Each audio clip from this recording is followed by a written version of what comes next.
Պարոն Միքայելյան, լավ է, որ այստեղ եք։ Սիրելի հայրենակիցներ, իմ գործընկերներն այսօր խոսեցին այն մասին, որ նախագահ Քոչարյանը կալանավորված է, նրա որդին կալանավորված է, եւ այսպես մասշտաբային հերթական քաղաքական տերորն է իրականացվում, այս անգամ արդեն Հայաստան Դաշնքի առաջնորդի եւ նրա ընտանիքի անդամների նկատմամբ։ Եվ այդ ֆոնին Սասուն Միքայելյանը գալիս է ամբիոնին ելույթ է ունենում, իմիջիալից այլ պետք է հասկանալ, թե ինչպես է ելույթ ունենում այն պարագայում, երբ գրանցված չէր, սա շատ հետաքրքիր դրվագ է, սրանից հետո մենք էլ օգտվենք նման հետաքրքիր երևույթներից, բայց ինչևէ դա չի հարցը։ Պարոն Միքայելյան, դուք խոսեցիք հոկտեմբերի 27-ին, միգուցե տեղյակ չեք, բայց ասեմ, որ նախագահ Քոչարյանը այս պահին կալանավորված չէ հոկտեմբեր 27-ի իրադարձությունների համար։ Ես վստահ եմ, որ դուք դրա մասին պետք է իմանայիք, բայց եկել եք այստեղ մի ամբողջ նարատիվներ եք կառուցում մեր երկրում տեղի ունեցած ողբերգությունները նկարագրելով, այո, դա մեր պատմության ամենասև էջերից մեկն է, մեծագույն ողբերգություն է տեղի ունեցել, եւ դա հիմա, որ եկել նկարագրում եք, այդ շղթան բերում եք հասցնում որտեղ։ Դուք հասկանում եք, պարոն Միքայելյան, մի ընդհատեք, պարոն Միքայելյան, մի ընդհատեք։ 8 տարի իշխանության եղած մարդիկ նման հարցադրումներով չեն խոսում, պատասխաններով են խոսում, ոչ թե հարցադրումներով։ Դուք եկել եք ում եք ինչ հարցնում։ Պարոն Անդրանիկ Քոչարյանն էլ ինձ ընդմիջման ժամանակ ասում է, որտեղ է այն ձայնագրությունը, պարոն Քոչարյան, ասում է Աննա, որտեղ է այս ձայնագրությունը, պարոն Քոչարյան։ Իմ ազգանունը Գրիգորյան է, Վարդապետյան չի։ 8 տարի հնարավորություն ունեցել եք Վարդապետյան Աննային հարցեր տալու, պատասխան ստացել եք, որ պատասխան չեք ստացել, եկել եք ինչ հարցադրումներ եք այստեղ հնչեցնում։ Ես վստահ եմ, որ դուք պետք է կարևորեք ձեր կարգավիճակը, ձեր համապատասխան հանձնաժողովի ղեկավար լինելու հանգամանքը, բայց լավ, դա էլ երկրորդական։ Պարոն Միքայելյան, ինչպես ասեցի, իսկապես մեր պատմության ամենասև էջերից մեկն է եղել։ Եվ հոկտեմբերի 27-ից հետո նախագահ Քոչարյանի առաջարկով վարչապետ է նշանակում, ես խնդրում եմ ապահովել լռությունը։ Հոկտեմբերի 27-ից հետո վարչապետ է նշանակվում նախագահ Քոչարյանի առաջարկով Արամ Սարգսյանը։ Պատահական մարդ չէր Արամ Սարգսյանը, Վազգեն Սարգսյանի եղբայրն էր։ Եվ դա ինչ նպատակ ուներ։ Քաղաքական ժեստ էր, որպեսզի այն մարդը, ով ամենաշատը պետք է հետաքրքրված լիներ նման ողբերգության բացահայտմամբ, իրականում տեղ չթողներ կասկածի, որ կբացահայտվի։ Այն ժամանակ դատախազով է նշանակվում, Գագիկ Ջահանգիրյանը, այդ հարցադրումները ինձ տալու փոխարեն Գագիկ Ջահանգիրյանին տվեք, Բորիս Նազարյանին տվեք, ընդհանուր առմամբ ողբերգությունից հետո կարևորագույն պաշտոններին նշանակվում են մարդիկ, ովքեր ոչ թե Ռոբերտ Քոչարյանի մարդիկ էին, ովքեր պետքա պարտակ էին, այլ մարդիկ էին, ովքեր ուղիղ հետաքրքրվածություն ունեին ողբերգության բացահայտման մեջ, եւ եղավ այն ինչ եղավ, Նայիրի Հունանյանն այսօր ԱԱԾ պատվալում է։ Եթե նոր բան կար բացահայտելու, բա ինչ էիք անում այսքան ամբողջ ժամանակահատվածում, ու հիմա գալ մի ամբողջ ելույթ կառուցել, տպավորություն թողնելով, որ հենց այդ ողբերգության համար է հիմա նախագահ Քոչարյանը կալանավորված, չէ, դուք ձեզ համար ուղղակի եզակի այսպես քարտ կլիներ ձեր ձեռքին, եթե դուք կարողանայիք նման այդ առիթով ինչ-որ բան գտնեիք, որ նախագահ Քոչարյանին կալանավորեք, այդպես չի։ Ձեր անմիջական մտերիմ մարդիկ նշանակվել են ամենապատասխանատու պաշտոններին, որպեսզի կարողանան բացահայտել գործը, եւ գործը բացահայտված այնքանով, որքանով այս բան բացահայտված է, եւ եթե դուք արտաքին հետքն եք փորձում փնտրել, ես ոնց հասկացա, փորձում եք դրան էլ տանեիք։ Ինչ որ անհասկանալի հավանաբար ադրբեջանական կայքի մեջ վերում էիք անում, ես չհասկացա էլ դա ինչ է։ Ես ի տարբերություն ձեզ ադրբեջանական կայքից մեջ վերում չեմ անի, այլ Վազգեն Սարգսյանի հարազատ եղբոր Արմեն Սարգսյանի մի միտքը հնչեցնեմ արտաքին հետքի հետ կապված, մասնավորապես նա ասում է հետևյալը. այն արտաքին ուժերը, ովքեր կազմակերպեցին հոկտեմբերի 27-ը, կանգնած են այսօրվա իշխանության թիկունքին։ Ես չգիտեմ Արմեն Սարգսյանը ճիշտ է թե սխալ է։ Ես չգիտեմ Արմեն Սարգսյանը ում նկատի ունի, բայց Արմեն Սարգսյանը Վազգեն Սարգսյանի եղբայրն է։ Արմեն Սարգսյանը իր հարազատ եղբայրն է եւ Ներողություն, հարգելի գործընկերներ, մի միջամտեք։ Էդգար Ղազարյանն էլ երկրորդ նախազգուշացումը իր տեղից արված արտահայտության համար։ Եթե մի հատ էլ Էդգար Ղազարյանը տեղից խոսի, ինքը վստահաբար կհասկանա, որ նախագահող կա, որը իրան դուրս կհանի այս դահլիճից։ Շարունակեք Տիկին Սասո Գրիգորյան։ Միքայելյանը կարծես թե բավականին ավելի հաճախ էր, բայց ես խնդիր չունեմ։ Ավելացրեք ժամանակը Տիկին Գրիգորյանին 2 րոպե։ Իմ ասացի ընդհանուր տրամաբանությունը դա էր, պարոն Միքայելյան։ Մեր մութ էջերը, սև էջերը, ողբերգությունները ցավոք սրտի տարիներ շարունակ միայն շահարկման առիթ են եղել։ Ոչ թե իրական բացահայտումների հետևից գնալու, իրական մեղավորների պատժվելու, այլ ուղղակի քաղաքական ցավոք սրտի, քաղաքական դիվիդենդ ստանալու համար շահարկման առիթ են եղել։ Եվ ինչպես ասեցի, այն մարդիկ, ովքեր ձեր անմիջական շրջապատում գտնվող մարդիկ են եղել, եւ այն նշանակված են եղել կարևոր պաշտոնների, ովքեր պետքա բացահայտեն եւ չեն բացահայտել։ Պարոն Միքայելյան, ինձ համար ականջ ծակեց, գիտեք նաեւ որ նախադասությունը,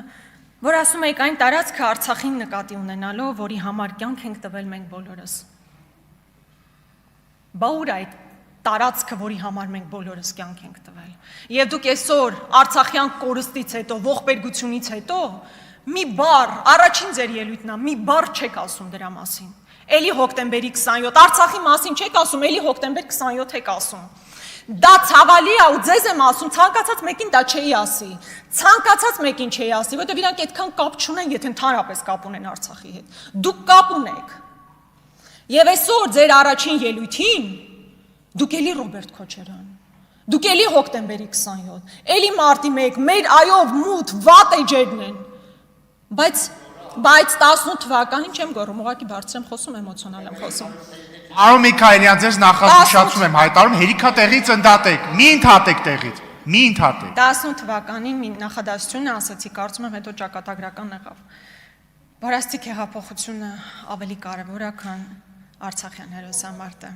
Նույն կոնտեքստը դա եղել կներեք, եթե բառացի չեմ հաշվել։ Դուք էլ մեր ցուցակում եք այդ ժամանակ, կարող եք ձեր դժգոհության ձայնը բարձրացնել, բայց մի ընդհատեք, պարոն Միքայելյան, ես էլ չպիտի ընդհատեմ։ Շարունակեք Տիկին Գրիգորյան, ավելացրեք Տիկին Գրիգորյանի ժամանակը 2 րոպեով։ Ես առաջարկում եմ դուք ինքները ձեզ նկատողություն անեք։ Ես արդեն ձեր առաջարկն ուշացած է, ես արդեն արեցի։ Շարունակեք ձեր ելույթը։ Ես այդ իմիջելուց այդ նախադասությունը, որ ասում եք, ես ուզում եմ հասկանալ, քանի տարի պետք է անցնի, որ անդադ է 18 թվականի մեր ցուցակում։ Հասկանում եք ինչքան էժան է դա արդեն հնչում։ Ես խոսում եմ նրա մասին, որ հայտարարություն ա եղել, որ Արցախյան հերոսամարտը ավելի կարևոր է, քան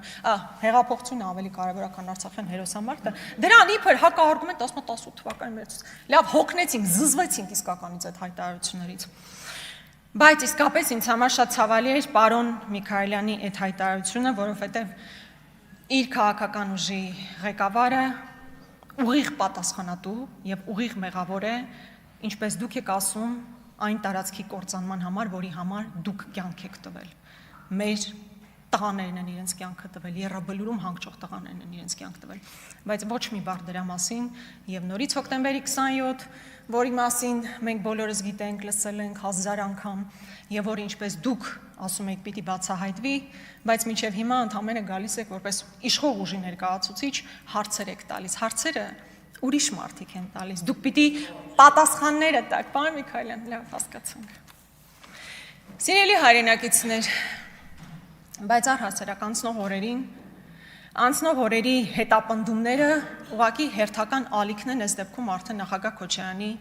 մեր քաղաքական ուժի առաջնորդի եւ նրա ընտանիքի նկատմամբ։ Բայց ես չեմ ուզում, որ սա մենք առանձին ֆրագմենտ դիտենք։ Սովորաբար ռեպրեսիաները քաղաքական ուժերի, քաղաքական գործիչների նկատմամբ տրամաբանական է, որ լինում են մինչև ընտրությունները։ Վատ է, կարելի է բնականաբար վատ է, որ ռեպրեսիաներ լինում են ցանկացած քաղաքական ուժի նկատմամբ։ Բայց հարց է առաջանում. ինչու պետք է իշխանությունը, որ վերարտադրվել է, ինչու պետք է մարդը, որ արդեն ամբողջական լծակներ ունի իշխանության, կարող է արտաքին քաղաքականություն վարել, այստեղ մեծամասնություն ունի, ինչու է գնում ռեպրեսիաների, ինչու է մեկուսացնում բոլոր հիմնական ընդդիմադիր ուժերի առաջնորդներին։ Սամվել Կարապետյանը տնային կալանքի տակ է, Գագիկ Ծառուկյանը կալանքի տակ է, հիմա էլ նախագահ Քոչարյանը։ Սիրելի հայրենակիցներ, իսկապես նախագահ Քոչարյանի մասին չի իմ ելույթը։ Խնդիրն այն է, որ մեզ բոլորիս տանում են նոր զիջումների, նոր էական, կենսական նշանակություն ունեցող զիջումների, եւ այդ ֆոնին պետք է վախի մթնոլորտ տարածել, մեկուսացնել հիմնական քաղաքական ընդդիմադիրներին, որպեսզի կարողանան իրենց համար դրված խնդիրը, իսկ իրենց արժև ով է դրել այդ խնդիրը, բնականաբար Իլհամ Ալիևը, այդ խնդիրները պետք է լուծեն։ Եվ խնդիրների հիմքը մի նախադասություն էր, մի հայտարարություն էր նաև Նիկոլ Փաշինյանի, որ հնչեց նախընտրական շրջանում, իմիջիայլոց իմ առաջին հարցադրումը Ռուբեն Ռուբինյանին հենց դրա մասին էր։ Նիկոլ Փաշինյանի հայտնի հայտարարությունը, որ եթե մենք չստանանք սահմանադրական մեծամասնություն, լինելու է պատերազմ։ Սիրելի հայրենակիցներ, միայն նպատակն այն չէր, որ վախի մթնոլորտ տարածվեր, չնայած դա էական նշանակություն է ունեցել ձայների հետագա արտացոլման վրա։ Խնդիրն այն է, որ սահմանադրական մեծամասնություն ստանալու նպատակը սահմանադրության փոփոխությունն է, որը ժողովուրդը կրկնում եմ նորից ձեզ չի վստահել սահմանադրություն փոխելու։ Եվ սահմանադրական փոփոխությունները լինելու են առաջիկա ժամանակահատվածի կարևորագույն անկյունակարային քաղաքական օրակարգը։ Կրկնում եմ, որին մենք դեմ ենք քվեարկելու, որը մենք ամեն կերպ ցույց ենք տալու, որ չպետք է ընդունենք, որովհետև Հայաստանի Հանրապետությունը ինչքան էլ խնդիրներ ունեցած լինի, երբևէ չպետք է ապրի մի սահմանադրության ներքո, որը ուղիղ Ալիևի պատվերն է եւ ոչ թե ներքին օրակարգով ձևավորված իրականություն։ Եվ սա է խնդիրը, որ այս ամբողջ ռեպրեսիաներն իրականացվում են բացառապես առաջիկա բոլոր փորձությունները, այսպես քիչ թե շատ թեթև անցկացնելու համար։ Կրկնում եմ, նախագահ Քոչարյանը խնդիր չի ունեցել, նաև 18 թվականին կարող էր չգալ, հիմա էլ կարող էր քաղաքական պայքարի մեջ չլինել։ Ինչպես 18 թվականից առաջ շատերը ում Նիկոլ Փաշինյանն անձամբ օլիգարխ էր հայտարարում, քրեաօլիգարխիկ համակարգի մասեր հայտարարում, այդ մարդիկ հիմա շատ լավ էլ համագործակցում են Նիկոլ Փաշինյանի հետ։ Այդ մարդիկ շատ լավ են համագործակցում ու խնդիր չունեն ընդհանրապես։ Եվ այն մարդիկ, ովքեր համարձակվում են ձայն հանել, եկեղեցու հետ կապված, արտաքին զիջումների հետ կապված, նրանք ենթարկվում են քաղաքական հետապնդումների եւ սա ուղղակի փաստ է։ Եվ նաեւ մեր քաղաքացիներին, ովքեր մեր այն հարգելի քաղաքացիներին, ովքեր ամեն դեպքում ձայն են տվել Նիկոլ Փաշինյանին։ Սիրելի հայրենակից, այն հայտարարությունները, որ կխլենք, կտանք, ժողովրդին ենք վերադարձնում։ Ես ուզում եմ ինքներդ ձեր առաջ անկեղծ լինեք։ Եվ ասեք այս 8 տարիների այդ օրակարգով ձեզ դեռևս հրամցնող ուժը ձեզ անձամբ ինչ է վերադարձրել։ Հովիկ Աբրահամյանի տանը դուք եք ապրում, թե Նարեկ Նալբանդյանն է ապրում։ Հեծը, որ հայտարարվում է, որ խլվել է, որպեսզի վերադարձվի ժողովրդին, ինչ ժողովրդին է դա վերադարձվել։ Այո, Ռոմանոս Պետրոսյանը բավականին բարձր աշխատավորцով այնտեղ աշխատում է, ԿՊ-ական բոլոր այն անհատները, ովքեր նաև ինչ-որտեղ աշխատանքի խնդիր ունեն, այնտեղ տեղավորված աշխատավարձ են ստանում։ Մուլտի վելնեսը մի օրում դառնում է Երևան վելնես, այդ նույն մարդը, որ աբանիմենտի համար փող էր տալիս, հիմա գնում է, այստեղ է փող տալիս, խլվել է։ Խլվել է, նշանակվում են մարդիկ այդ բոլոր բիզնեսներում, որոնք ուղիղ փոխկապակցված են ԿՊ կուսակցության հետ, եւ սա է իրականությունը։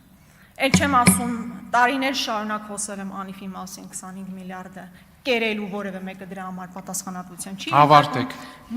Քանի որ բավականին խանգարեցին։ Խանգարեցին, դրա համար 4 րոպե ավելացրել եմ, ավարտեք։ Մեծ հաշվով սա էր։ Եվ այս քաղաքական հետապնդումները իսկապես մեզ նոր զիջումների տանելու համար են, որ արվում են, բայց ինչպես մի անգամ արդեն ասել եմ, որևէ մեկ անհատի մեկուսացումը չի բերելու նրան, որ 100 հազարավոր մարդիկ իրենց դիրքորոշումը փոխեն։ Շնորհակալ